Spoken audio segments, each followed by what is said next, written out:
Guys, yan guys, pupunta po ako magsusundo ng estudyante dito sa baba. Yan, bababa po. May drawing class po siya. So, ang baba ko dun sa kabila. Kasi, sarado po dito.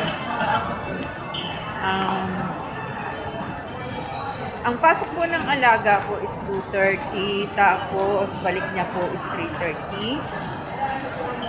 Yan guys, nagpe-prepare po ako ng dinner namin ng maaga kasi mamaya yung alaga ko, susunduin ko ulit na yung isang panganay, 4:30.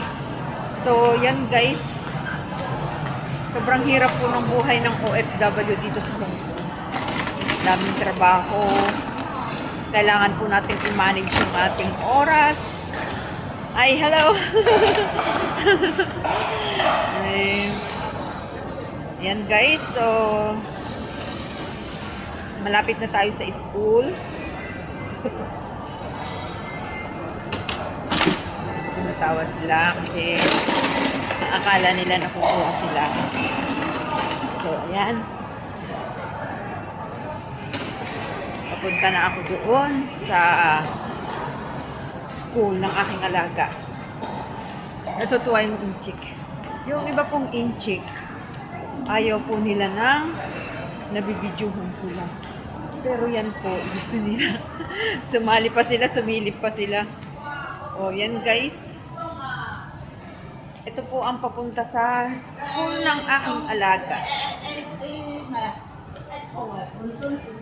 So, buhay kunyang po muna tayo ngayon. Ayos kunyang. Yan guys.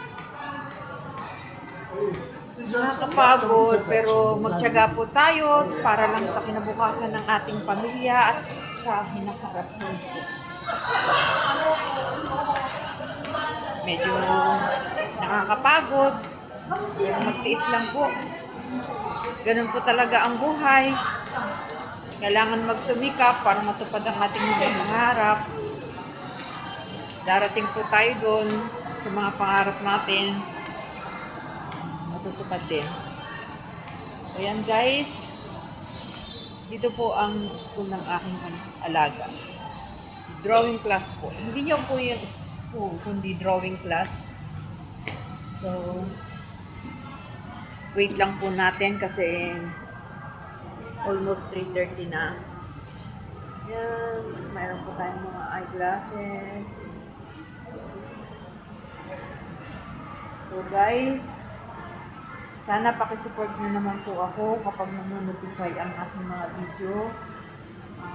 Nagsasacrifice po para hindi tayo mademoni. So yan, pa-upload na lang po tayo kahit 10 minuto kasi sobrang busy po tayo dito sa Hong Kong. Wala na pong time para makipag... alam niyo naman na po, yung mga maliliit na vlogger. Nakikipag-team, nakikipag-watch to watch. Wala na po kong oras para mag-support na rin po ng ganang katagal. So, yan guys. Thank you so much po sa kung sino man po ang manonood ng aking video. Maraming salamat po. God bless. Bye-bye po. Nandyan na po yung aking alaga.